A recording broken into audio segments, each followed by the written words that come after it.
Allez, votre invité aujourd'hui dans la grande interview en direct sur Boursorama, c'est Patrick Artus. Bonjour. Bonjour David. Chef économiste chez Natixis. Bon, l'INSEE nous dit quoi hier? Que la baisse de PIB du deuxième trimestre serait, ce sont des estimations, non plus de moins 20% de baisse du PIB, mais de moins 17. Et là, donc, on se dit qu'il y aurait une forme, c'est ce que nous dit en creux de l'INSEE, une forme d'accélération de la reprise en France. C'est un peu moins pire, parce que moins 20, moins 17, c'est d'une violence mais inouïe, mais c'est moins pire que ce qu'on pouvait imaginer? Oui, ça a l'air d'être la reprise fin mai et juin a l'air d'être un peu plus rapide que ce qu'on imaginait. Bon, de toute façon, on suit maintenant les choses pratiquement à la semaine. Il faut se rendre compte des incroyables progrès de la comptabilité publique dans cette période, puisqu'on a pratiquement une mesure du PIB chaque semaine avec on sait ce qui se passe sur la consommation, avec l'utilisation de plein de données à haute fréquence. C'est quand même assez intéressant. Bon, le vrai sujet n'est pas celui-là, c'est-à-dire qu'on fasse moins 20 ou moins 17. Le vrai sujet, c'est la question qu'on peut poser comme ça. Dans combien de temps est-ce qu'on a retrouvé le PIB la Banque de France, la Banque de France dit quoi? 2 ans. 2 ans avant de retrouver, voilà. Et sans prendre en compte la croissance spontanée du PIB qu'on n'aura pas faite pendant la période. Oui, c'est ça. C'est le PIB d'avant-crise. Après, il y a un autre calcul qui est le PIB qu'on aurait dû avoir sans la crise. Exactement. Mais prenons le PIB d'avant-crise, parce qu'on n'a pas à faire de prévision. La Banque de France dit 2 ans, pas avant 2 ans. Alors, il faut se rappeler qu'après la crise des subprimes, aux États-Unis, il avait fallu 3 ans, et dans la zone euro, 7 ans, pour retrouver le PIB d'avant-crise. Donc 2 ans, c'est extraordinairement rapide. Il y avait des politiques publiques qui a été menées à l'époque en Europe. En Europe, bien sûr, mais aux États-Unis, on avait un déficit public qui était énorme, qui était pratiquement de 10% du PIB. Alors c'était moins violent. Ça a mis 3 ans. Et il a fallu attendre début 2011 pour retrouver le niveau de PIB de début 2008. Alors, ça pose une question qui est extrêmement intéressante pour les économistes. Je n'ai peut-être pas donné toutes les réponses, mais qui est qu'est-ce qui fait qu'une crise a des effets durables sur l'économie? Donc supposons même que le virus disparaisse, parce qu'il y a une autre hypothèse, c'est que le virus ne revient pas. Donc là, bon, les scientifiques sont comme d'habitude pas d'accord entre eux. Il y a des pays où ça se passe bien, des pays où ça se passe mal. Bon, enfin, imaginons que pour une raison quelconque, on arrive à se débarrasser totalement du virus et qu'on arrive à se débarrasser totalement des normes sanitaires qui vont avec, qui sont, on le sait, un gros problème pour la reprise économique dans plein de secteurs. À la fois en entreprise et à la fois aussi sur les lieux de consommation. C'est à la fois la distanciation des salariés, la désinfection des locaux et la distanciation des clients. Et ça, c'est un obstacle. J'estime que ça nous fait perdre 6 à 7 points de PIB potentiel. Et donc évidemment, tant qu'on ne l'a pas corrigé, on ne peut pas retrouver le niveau d'avant. Le ministère du Travail, apparemment, réfléchit pour justement alléger ces règles sanitaires, ce protocole sanitaire sous la pression du MEDEF. Il y a des choses assez... ce qui est à l'extérieur, par exemple, on se rend compte que sans doute on peut aller plus vite pour changer. Bon, imaginons on enlève tout. Je veux dire, le 1er septembre, il n'y a plus de virus, on a enlevé toutes les normes sanitaires. C'est l'hypothèse. Qu'est-ce qui fait que l'économie n'est pas la même après que s'il n'y avait pas eu le virus? Les gens qui sont au chômage. Il y a des gens qui sont au chômage, et avec une difficulté, c'est que les secteurs cette crise a accéléré en fait des mutations sectorielles. Les secteurs qui vont embaucher ne sont pas les mêmes que les secteurs qui vont licencier. Et ça rend le retour à l'emploi plus compliqué. Si je travaille chez Air France, je suis licencié, et les entreprises de services informatiques cherchent désespérément des informaticiens, il y a un besoin de requalification, disons ça comme ça. Donc ça mettra du temps. Donc on risque d'avoir du chômage structurel pendant un certain temps à cause de cette distorsion dans la structure de l'emploi. Deuxième sujet, la dette publique. Alors là, on commence tous à comprendre que ce n'est pas un sujet. Ça a mis du temps pour certains. En Allemagne, ça met toujours du temps, et en Autriche, c'est pire. Mais tant que la BCE a le bon goût d'acheter les dettes publiques et de les garder sur son bilan, on sait qu'il n'y a pas de problème de dette. C'est des dettes qui ne pèsent pas dans la solvabilité des États. Il n'y a aucune raison que les États... Faut-il que la BCE les porte? Elle les porte. Dans son bilan, voire même quand ils arrivent à échéance. Oui, alors il faut qu'elle les garde et qu'à l'échéance... Alors elle a dit qu'elle le ferait jusqu'au moins fin 2022. Donc on est tranquille jusqu'à fin 2022, mais il faudrait que ça soit plus long. Mais ça sera plus long. Enfin, je veux dire, on ne voit pas la BCE remettre sur le marché ses dettes. Quand la Réserve fédérale a voulu faire ça en 2018, elle a provoqué une crise immédiatement. Il a fallu qu'elle change d'avis. Oui, et le marché des actions s'effondre, les spreads de crédit, les primes de risque explosent, et la Réserve fédérale doit réouvrir le QE. Donc, imaginons que la BCE garde, ça ne veut pas Ouais. dire qu'elle va en acheter plein d'autres dans le futur, mais celle qu'elle a achetée jusqu'à juin 2021, puisque c'est pour l'instant ça l'échéance, Ouais.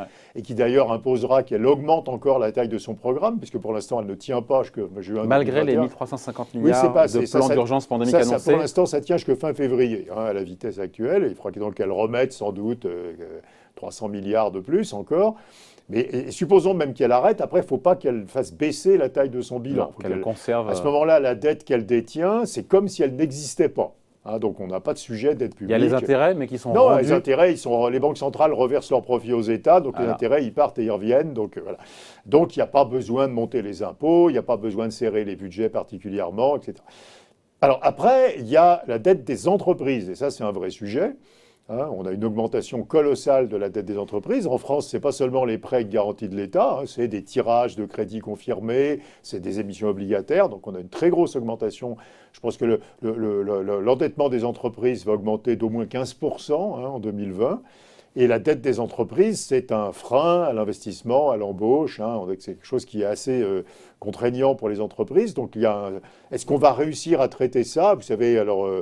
Tout le monde, Bruno Le Maire en a reparlé ce matin, il y a un travail qui est fait pour essayer de convertir cette dette en fonds propres.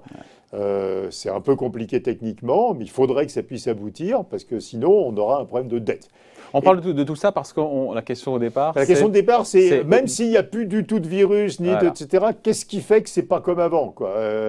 C'est à nouveau... Et quand est-ce qu'on retrouve notre niveau de PIB ma réponse, c'est, et dernier point, mais on en parlera après, il y a plein de monnaies en plus, mais quand vous tenez compte de ce qu'il y a plus de dettes d'entreprise, qu'il y a des salariés qui vont devoir changer de secteur d'activité, se requalifier, on n'a pas dit qu'il y a une grosse crise dans les pays émergents, probablement assez durable aussi, qui affaiblit le commerce mondial, et qu'il y a des secteurs, mais c'est le même sujet, qui vont être durablement en difficulté. Moi, je ne crois absolument pas au retour à la normale en 2 ans.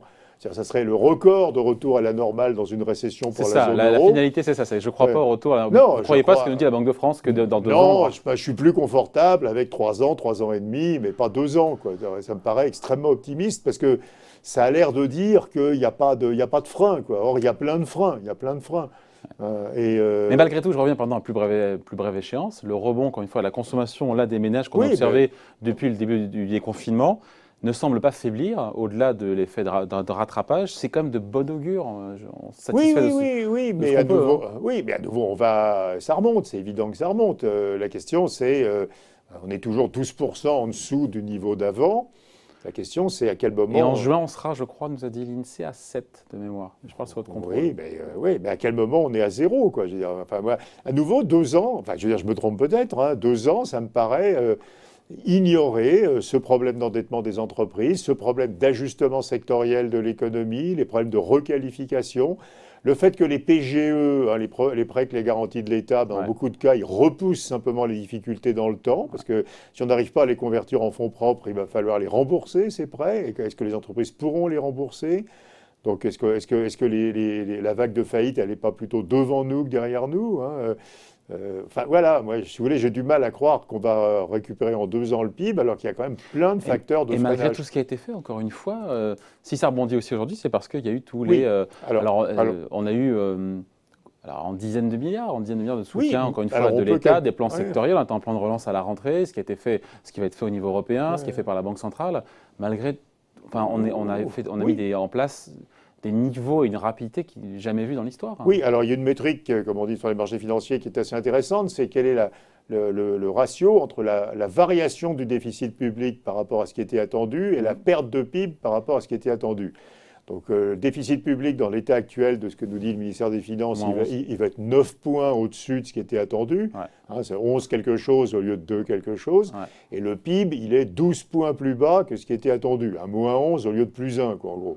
Donc Donc j'oublie les décimales parce que ce stade... On a compensé... Donc on a compensé les 3 quarts. Alors, c'est intéressant, les 3 quarts de baisse du PIB ont été compensés en élargissement, en creusement en déficit public. C'est-à-dire que l'État a pris 75% de la facture.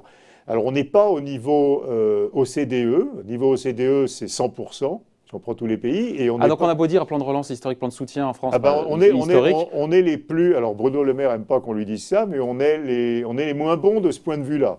Les autres sont autour de 100%. Les Américains sont à 130%. Vous avez vu que le revenu disponible des ménages américains accélère dans la période du confinement. Ils ont plus de revenus que s'il n'y avait pas eu le confinement, parce que l'État américain a redistribué plus que la perte de PIB. Aux États-Unis, on va faire 19% du PIB de déficit public. Mais, donc, c'est les trois quarts. Mais si vous voulez, il faut voir que ça, c'est la compensation du choc à court terme. Même si on fait 100%, ça ne change pas mon point. Qu'une entreprise qui s'est endettée, peut-être que plus tard elle ira mal, qu'une entreprise qui est dans un secteur où la demande va être durablement plus faible, peut-être que plus tard elle ira mal, etc.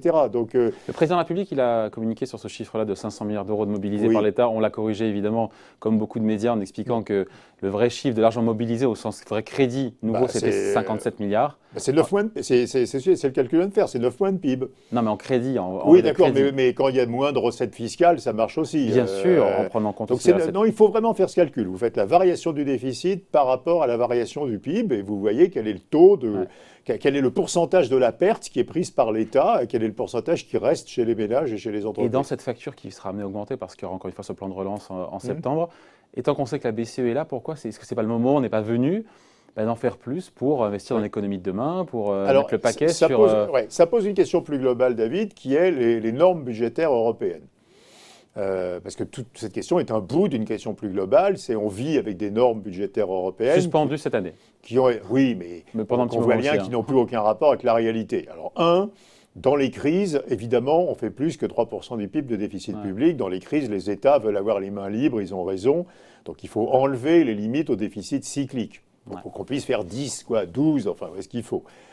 Deuxièmement, si on fait des investissements intelligents, il n'y a pas de raison de ne pas les financer par la dette. Vous parliez avec Béatrice Mathieu avant. Ce qui est important, ce n'est pas tellement la nature, c'est le contenu. Qu'est-ce qu'on finance? On ne va pas financer avec cet argent européen, on ne va pas financer les déficits des systèmes de retraite. On va financer la transition énergétique, les nouvelles technologies, la santé, la recherche, etc. Donc tant que c'est des investissements, quel est l'obstacle à faire des financements par la dette? Ces investissements rapportent plus que le coût de la dette. Déficit. Et donc, il faudrait séparer totalement, mais ça ne recouvre pas le concept d'investissement public. Quand Sarkozy fait des ronds-points en 2008-2009, ça ne fait pas de la croissance potentielle. Dans le même temps, les Anglais enlèvent les ronds-points et mettent des feux rouges, si vous voulez. Donc, on fait ce qu'on veut. Donc, mais il y a plein de choses qui sont les crédits de la recherche dans les universités, c'est de la croissance potentielle. Enfin, voilà. Donc, il faudrait avoir un vrai concept de qu'est-ce qui, dans la dépense publique, fabrique de la croissance. Et là, il n'y a pas de raison de ne pas l'autoriser que ce soit financé par la dette. Et puis le troisième sujet, c'est la monétisation, c'est la BCE. Je vois aucune raison que Alors la BCE, en théorie, ne monétise pas. On sait qu'on joue sur les mots. On respecte les critères qui ont été posés par la Cour européenne de justice. Enfin, c'est de la monétisation. Oui. Un déficit cyclique, il n'y a aucune raison de ne pas le monétiser. Il faut que les États aient les mains libres à nouveau quand ça va mal. Un déficit structurel, c'est-à-dire qui continue même dans la croissance, et là, je ne vois aucune raison qu'il soit monétisé. Parce que soit c'est un déficit qui ne devrait pas être là, par exemple le déficit du système de retraite, et il devrait être supprimé et corrigé, soit c'est des bons investissements, et il est légitime que ce soit financé par la dette. Donc il faut tout revoir, quoi. Je veux dire, séparer le cycle. Mais on n'en est pas là. Oui, mais on le fait de fait. De fait, on le fait. De fait, la BCE monétise les déficits cycliques. De fait, on laisse les déficits cycliques aller à n'importe quel niveau. Et de fait, on met de la dette. On le fait sans le dire. On le fait sans le dire. Ce qui est évidemment une des caractéristiques chroniques de l'Europe, mais c'est ennuyeux. Donc je pense qu'il faudrait avoir la clarté de dire, bon, on ne va pas changer les traités, mais en réalité, voilà les nouvelles règles que nous appliquons et elles ont du sens. Bon, on parle un peu des marchés maintenant, évidemment, avec vous, Patrick Artus. Certains disent que l'optimisme des marchés, retrouvé au-delà du coup de tabac de la semaine dernière avec le -7 sur le Dow Jones, tranche quand même avec des économies qui s'effondrent, des milliers d'emplois supprimés, ou millions même dans le monde. Pour le commun des mortels, c'est à ne rien y comprendre, et au pire, c'est cynique, voire totalement coupé des réalités. Qu'est-ce qu'on dit aux gens qui ne sont pas les forts en économie, qui disent voilà, mais comment on peut avoir un rebond de 30% par rapport au plus bas du CAC 40 ? Vous connaissez ma thèse. Bon, d'abord, le marché n'a aucune raison de valoriser les bénéfices de cette année. Si vous regardez les consensus sur les bénéfices, on est à -27, -28 cette année, on est à +22 l'année prochaine. Donc le marché valorise normalement le long terme. Donc il n'y a pas de raison qu'il baisse autant que les bénéfices. Ce qui est toujours le cas dans les récessions. Le marché commence à baisser à peu près d'autant que les bénéfices, et puis après, il se rend compte qu'il doit valoriser les bénéfices futurs et il remonte. Point 2, La liquidité. Je crois qu'il va falloir s'habituer à la décorrélation entre les fondamentaux et les marchés financiers. Alors évidemment, à court terme, c'est très perturbé. Oui, c'est déstabilisant intellectuellement quand même. Oui, mais alors à court terme, on voit bien, il y a des jours où le marché est tiré par la liquidité, et puis il y a des jours où il se dit, oula, il y a des cas de Covid à Pékin, oula, il y a des secteurs qui vont très mal et ils rebaissent. Ou bien Jay Powell fait un discours qui est assez raisonnable, il me semble, en disant, attendez, ça va mettre plus de 2 ans. Il dit comme moi, ça va être 3-4 ans, ça va être pénible, il y a plein de facteurs de freinage. Donc là, les marchés, et puis après, ils sont repris par la liquidité. Vous injectez l'OCDE cette année, d'après mes derniers calculs, les banques centrales de l'OCDE vont injecter 11 000 milliards de dollars de monnaie pendant cette année, c'est-à-dire une augmentation d'à peu près 80% de la quantité de monnaie en un an. Et cette monnaie, elle fait quoi alors cette monnaie, certains disent, elle ne va pas dans l'économie réelle, elle n'aide pas aux gens à se financer, elle n'aide pas... Alors d'abord, elle permet aux États de faire n'importe quel déficit public. Donc cet argument ne vaut rien, puisque si on peut faire 11% du PIB de déficit public cette année, c'est parce que la BCE a bien voulu créer de la monnaie pour racheter cette dette. Donc cet argument est faux. Ensuite, cette monnaie, tant que les gens ont très peur, elle peut être stockée simplement sous forme de monnaie. Les comptes sur dépôt ont explosé dans toutes les banques de l'OCDE. M2, vous savez ce qu'on appelle la monnaie, a augmenté de 12% en un an. Donc, regardez ce qui se passe sur le livret A en France. Mais à un certain moment, il y a du réinvestissement. C'est ce que les économistes appellent le rééquilibrage de portefeuille. J'ai trop de monnaie dans mon portefeuille. J'ai trop de monnaie qui ne rapporte rien, donc je vais racheter d'autres actifs. Alors, ça ne va pas faire disparaître la monnaie. La monnaie ne disparaît que quand la Banque centrale la détruit. Mais si Monsieur A achète une action à Monsieur B, c'est M. B qui récupère la monnaie de M. A, et M. A récupère une action, mais cette transaction a fait monter les actions. Exactement. Et ce qui rééquilibre les portefeuilles, c'est la hausse des prix des actifs. Donc moi, je m'attends à des bulles. Alors, sur les actions, sur les infrastructures, sur le vert, sur tout ce qui est infrastructure verte, sur l'immobilier. Et c'est quoi une bulle sur le CAC 40? C'est quoi? C'est un CAC 40 à combien? J'en sais rien. Enfin, je veux dire, on était à 6100 avant la crise, on va le retrouver, quoi. Donc, et on va sûrement aller plus haut. C'est-à-dire ce qu'on voit bien, il y a 50 ans, il y avait une corrélation forte entre la quantité de monnaie et le niveau des prix. Donc, si on avait augmenté de 80% la quantité de monnaie, finalement, dans les 10 années suivantes, on aurait eu augmenté de 80% le niveau des prix. Mais là, vous mettez de l'eau au moulin à ceux qui disent que justement, cet argent, cette monnaie reste dans les circuits financiers, elle ne va pas dans le réel. Non, elle va dans l'économie réelle. À nouveau, si on a pu financer le chômage partiel, c'est bien parce qu'on a créé de la monnaie. Le chômage partiel était... Et ça ne crée pas d'inflation. Mais il y a un double effet de la monnaie. D'abord, il finance des dépenses réelles, il dépense des dépenses publiques, qui peuvent être des dépenses sociales. Et ensuite, cette monnaie fabrique une restructuration des portefeuilles des investisseurs sur les autres classes d'actifs, donc fait monter les prix des autres classes d'actifs. Et donc, on va voir monter les prix des autres classes d'actifs.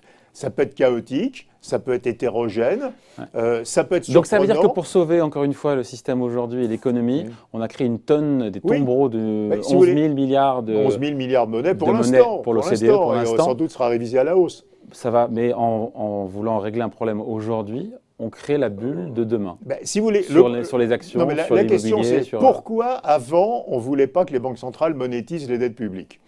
C'est quand même intéressant. On ne voulait pas. Pour pas que les États fassent n'importe quoi. Alors, parce qu'on pensait que ça faisait de l'inflation. Donc, on sait que ce n'est pas vrai.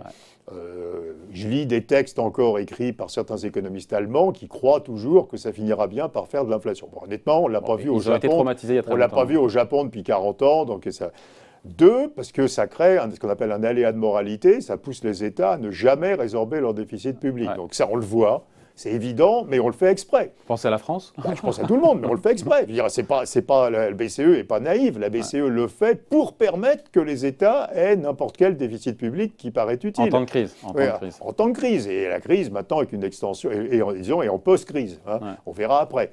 Et puis 3, alors là, on a complètement apparemment oublié que ça fabriquait des bulles sur les prix des actifs, des flux de capitaux qui partaient dans les émergents qui revenaient. Mais à partir de quel moment on est en bulle sur le CAC 40? C'est là où on y est déjà? Si vous prenez le PER forward, c'est-à-dire le PER sur les résultats de l'année prochaine, avant la crise, on était monté à 18. Et vous vous rappelez que dans ce même studio, on disait 18, est-ce que c'est pas déjà un peu haut, etc. Là, on est à 22. Donc on est déjà en valorisation, on est déjà 20% au-dessus de l'avant-crise.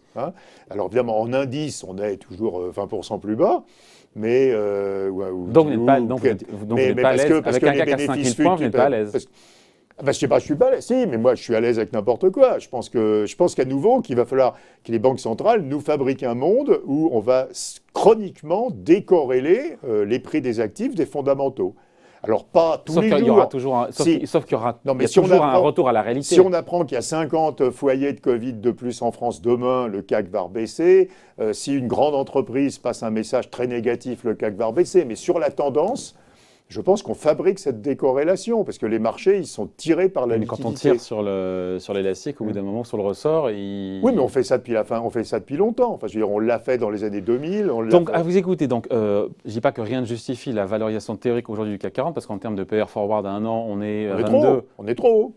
Donc c'est déjà très cher. Et pourtant, on est déjà très cher, oui. On est déjà très cher. Mais, donc, fondamentalement, ça va monter encore.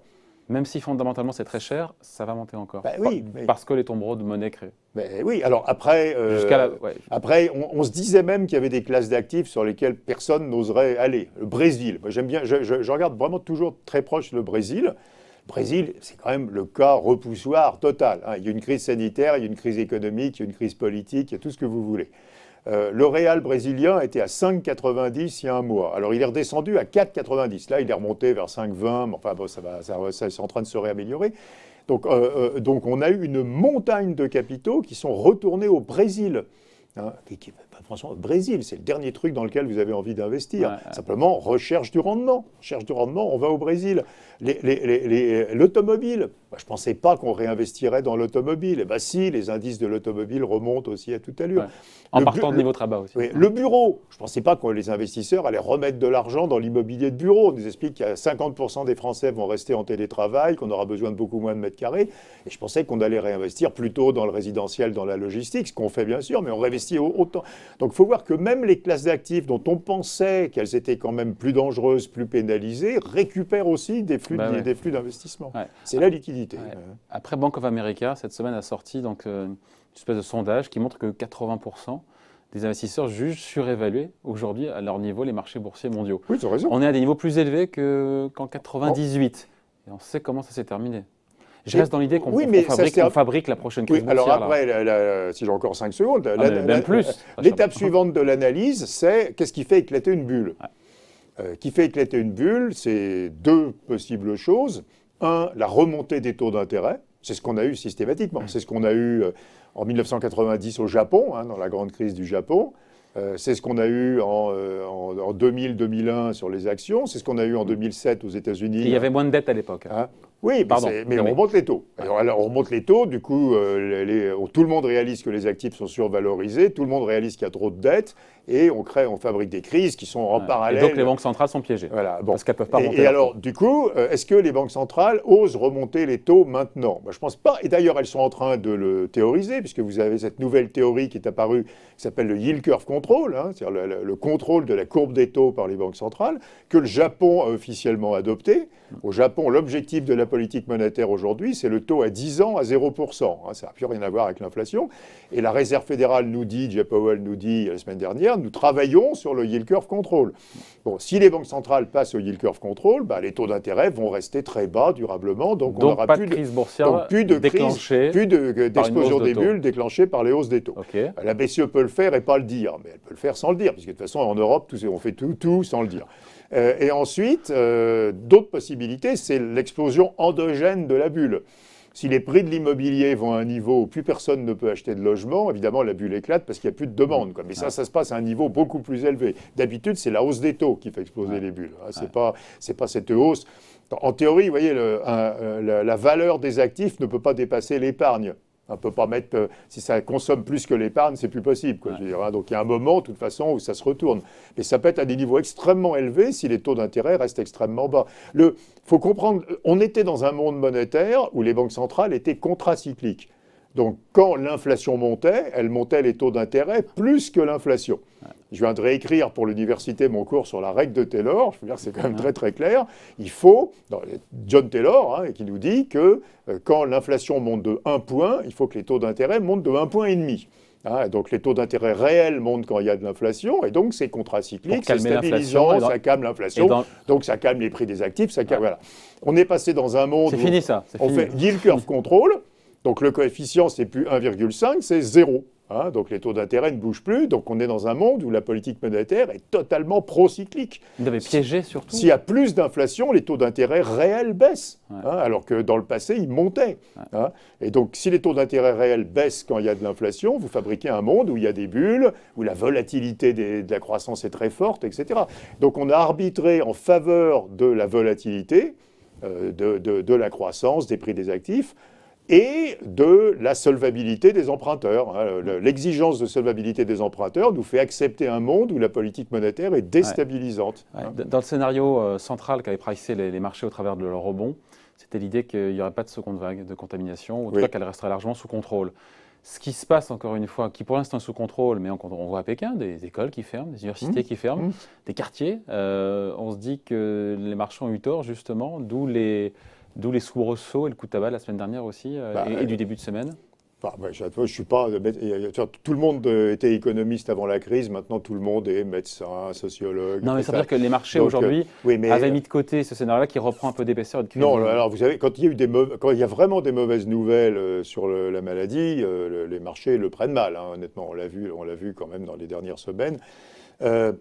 J'ai l'impression que les autorités européennes et françaises en particulier pensent que si jamais, alors personne ne croit à une deuxième vague, mais on pourrait avoir une resurgence de cas, on ne fermerait pas l'économie. Hein, on serait extrêmement prudent avec les personnes dites fragiles, mais on ne refermerait pas l'économie. Pas de total lockdown. Ah non, même pas du tout de lockdown. Parce qu'on n'a pas les moyens. Pas du tout de lockdown. Alors, on ne peut pas le faire deux fois. Pas de lockdown, mais on demanderait aux personnes âgées, aux personnes malades, aux diabétiques, etc., de rester chez eux. Quoi. Mais je ne crois pas du tout qu'on ferme les entreprises. Parce que, on a encore une fois... D'ailleurs, à Pékin, regardez qu'on ne ferme pas les entreprises. Ce qu'on a demandé aux Pékinois, c'est de ne plus partir en vacances, de ne pas aller au restaurant. On a fermé les écoles primaires, mais les gens vont travailler. Donc je crois pas du tout qu'on ferme l'économie, même si l'épidémie revient.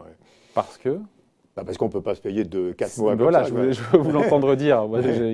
Non, mais même, d'ailleurs, il y a un autre travail à faire. C'est que pourquoi il y a des pays... Enfin, on ne peut pas, mais en même temps, si la Banque centrale est là, qu'elle continue à imprimer de l'argent, à créer de la monnaie... mais la Banque centrale, elle ne fait pas du PIB. La Banque centrale, elle crée de la monnaie, elle ne crée pas du PIB. Non, on ne le fera pas. Je crois qu'on trouvera une solution. On est quand même beaucoup plus équipés, on mettra des masques...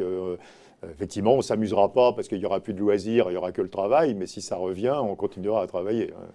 Bon, voilà. En tout cas, merci d'avoir été avec nous, comme merci, à chaque David. fois. Donc, Patrick Artus, qui était l'invité de la grande interview en direct sur Boursorama. Bye. Merci.